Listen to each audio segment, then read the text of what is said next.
No, actually, it was I was a DJ first.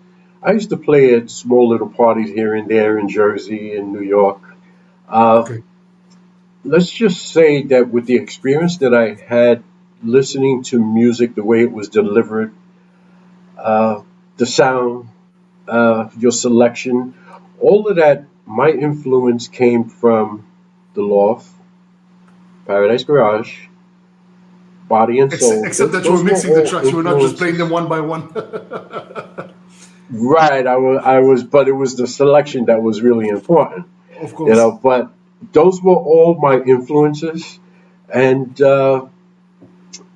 I started during Body and Soul. I started doing other gigs. I used to do a party out in Brooklyn Hmm. called Destiny. It was a nice little room in Destiny. The sound system was really nice. We used to, at that time, I was promoting the club and I was DJing as well. But I would bring in guest DJs. All right. Let's say, for example, you had Danny Krivet. Actually, Pastor Kev was one of the DJs. Hmm. Let's see, Louis Vega did a party there with us. Really, really outrageous. That actually, we had so many people in there that we had to close the door. That's how many people showed up to it. Wow. What Yeah, was the capacity of the venue? the capacity actually was 3 floors, and Okay. I think it was like 800 people. And there was so many people on that top floor uh, dancing that you actually felt the dance floor bouncing. Oh Yeah, shit. that was kind of scary. I It bet. was scary. But no, those parties were intense. They were really good parties. Uh, what else did we have there? It's just a lot of DJs. I did that for about a good 4 years. That was in Brooklyn. Ideal Space. Actually, I drive by there every now and then. It's a pizzeria now, so it's like, oh, I remember that. It was good parties there. You know, it's a shame we didn't know each other back then. I would have dragged you in there as well. That would Most have been definitely. that would have been a party. Which takes me we're getting there. So we're building the storyline so people can see the perspective a little bit. But so then now Cielo, legendary Cielo. Okay. I want you to elaborate on that whole experience, that whole Cielo feeling, what made Cielo what it became. Yeah, man. Just yeah. Go ahead. Well, you were part of the Cielo family as well. You did parties there as well. Yes, it The was Louis. sound system was unique. Uh, It was. I found it to be really small as far as the dance floor, but yeah, it was a Mhm. big enough room. You had a nice party. Uh, I used to go on Wednesdays once in a while. I stopped going to Cielo because every time I would come out, my car was towed. Oh, shit. So I stopped going to Cielo. But the times that I did go, it was a hot party, and you had all the heads there, and it was on a Wednesday, which was the unique part about it.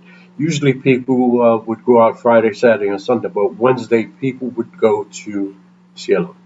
Yeah, yeah. That was Roots, right? Louis Vega, That Kevin was Edge, right? that was Louis at Roots and Kevin Hedge. Yeah, Yeah, man. yeah, yeah. Wow, Great parties. I can definitely testify to that. One of the most amazing experience, and the who's who of the industry would be there. I mean, for for Absolutely. for the young, I mean, the young guy that I was, the kid coming in, and being surrounded by all these greats like yourself, Louis, Frankie Feliciano. You had Danny Krivit there. You would see like everyone, man. It Yeah, was just it was it something.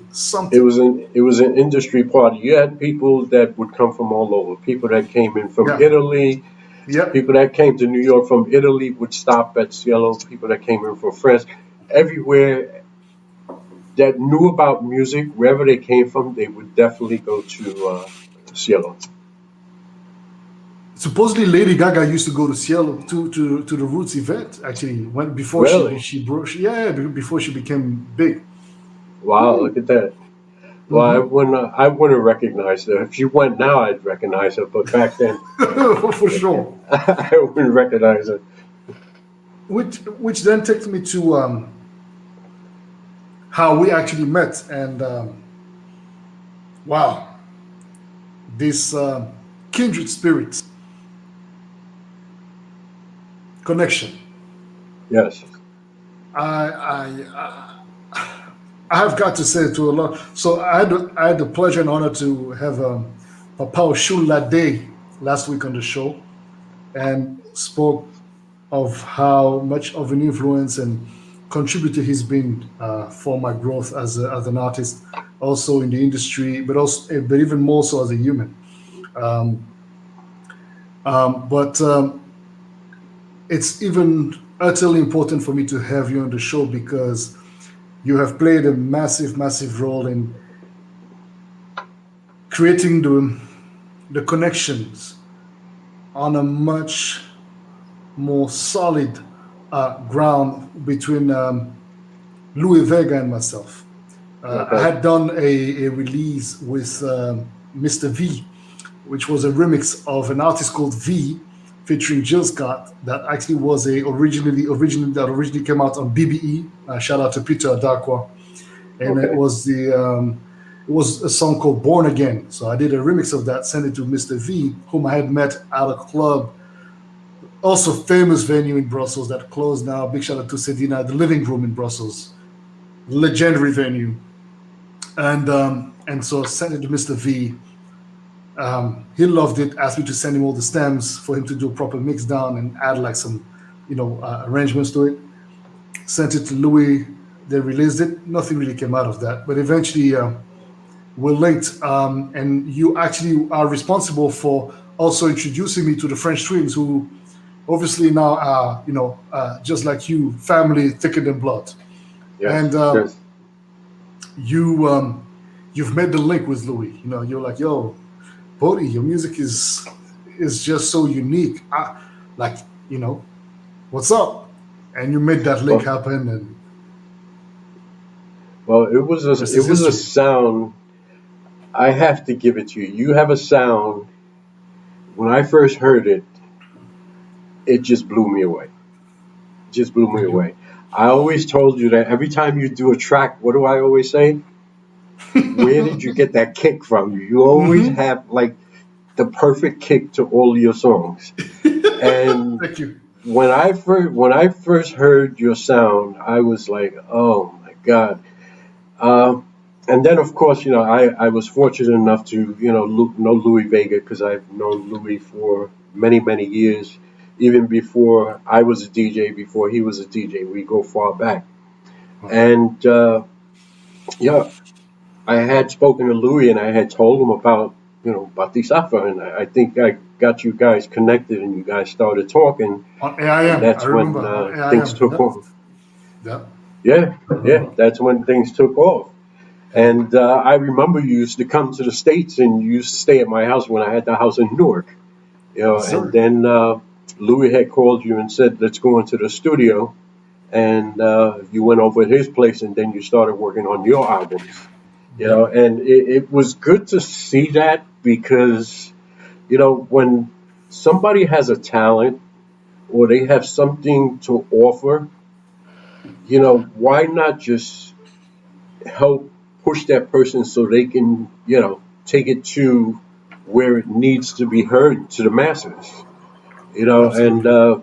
I've always told you you had, not necessarily just your music, but your personality, your spirit, everything is so on point. And I guess that's why we remain friends after so many years. Yes, sir. We don't talk all the time, but when we do talk, we have very good conversations.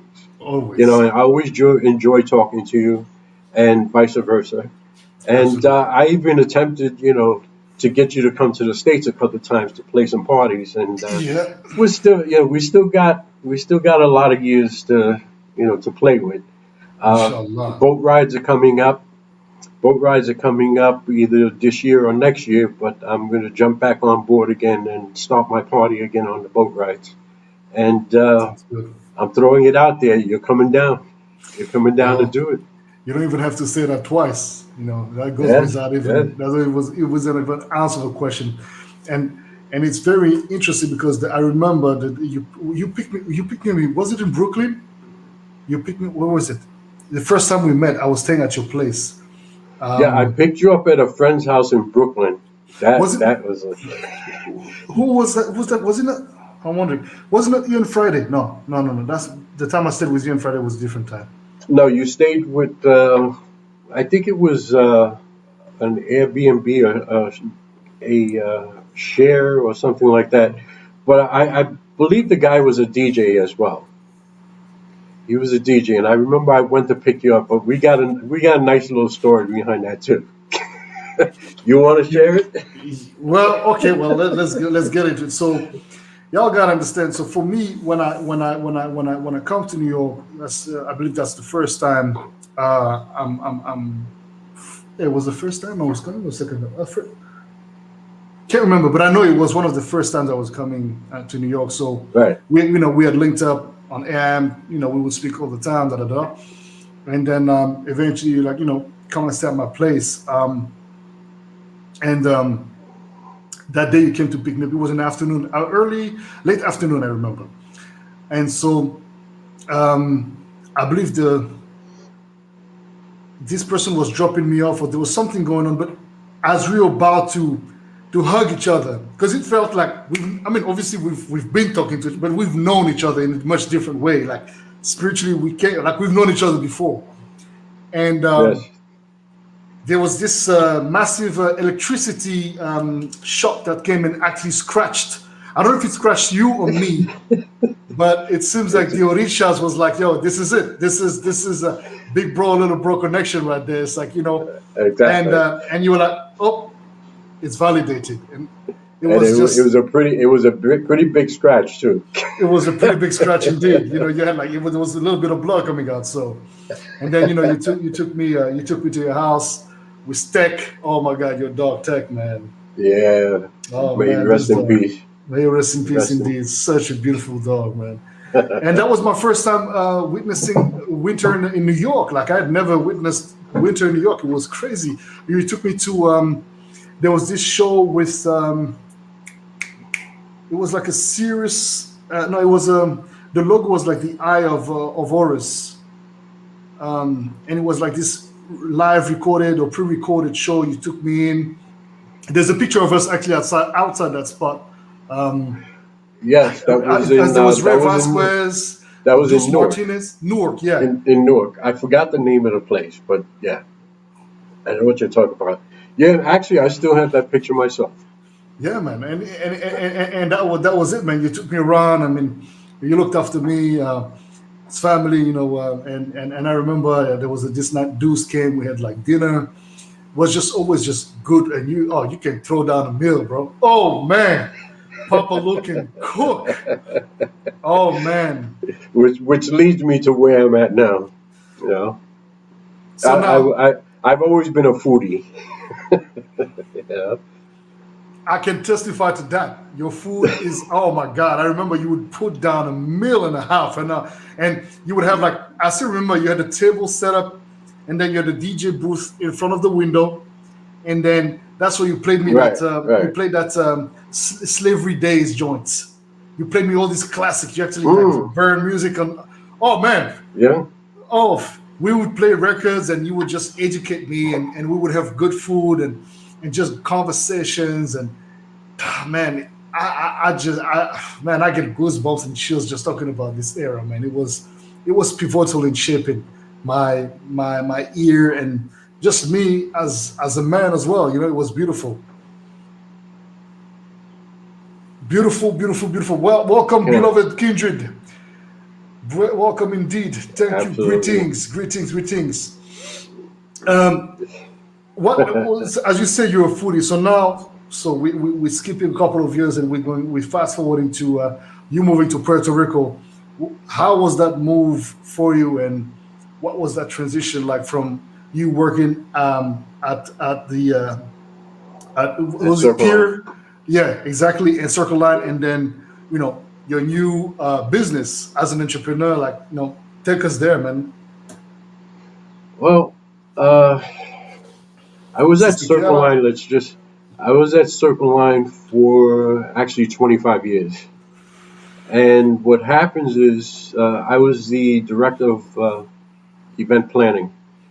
And when I started working at Circle Line, it was basically I was renting out boats for like corporate schools, alumni, churches, and nothing really with dance parties.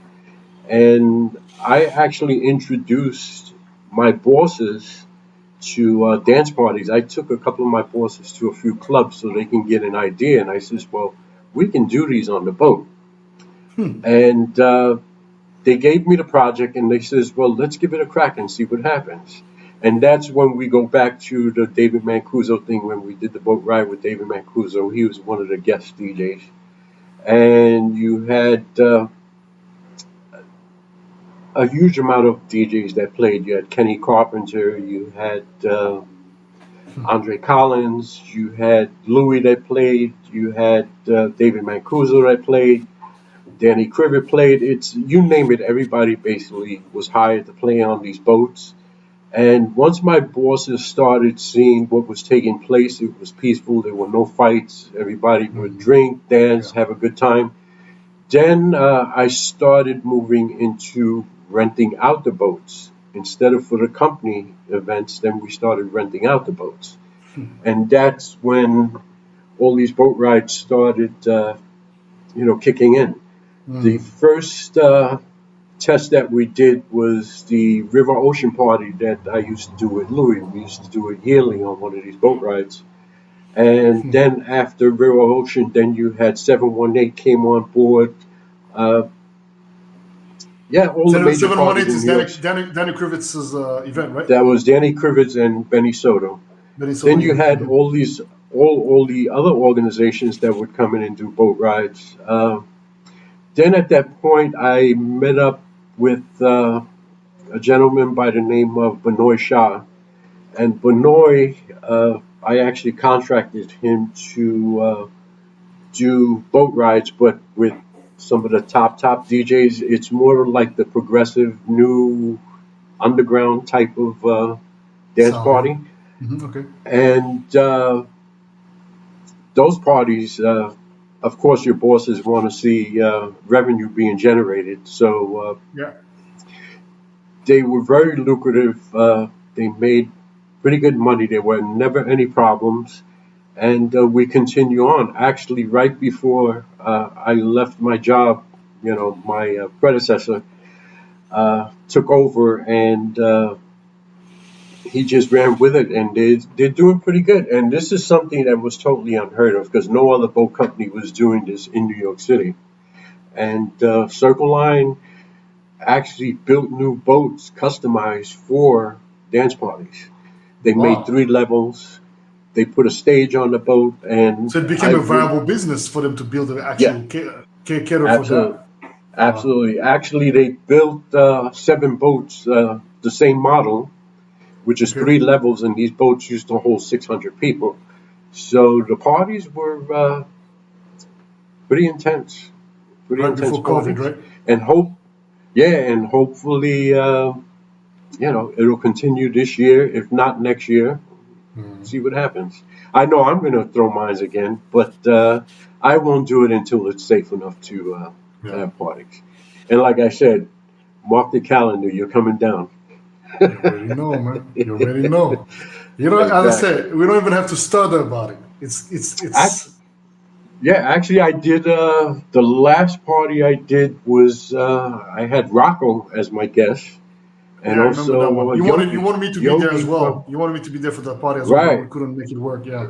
right, right, and then Yogi from Toronto came in and they were my guest DJs. That was an intense party. That was really good. The I'm guys sure. rocked it. They rocked it. It was a sold out situation too, you know. So yeah, and then actually when I was planning uh, for the next party, that's when I had called you, and then all of a sudden COVID kicked in, and it ruined everything for everybody.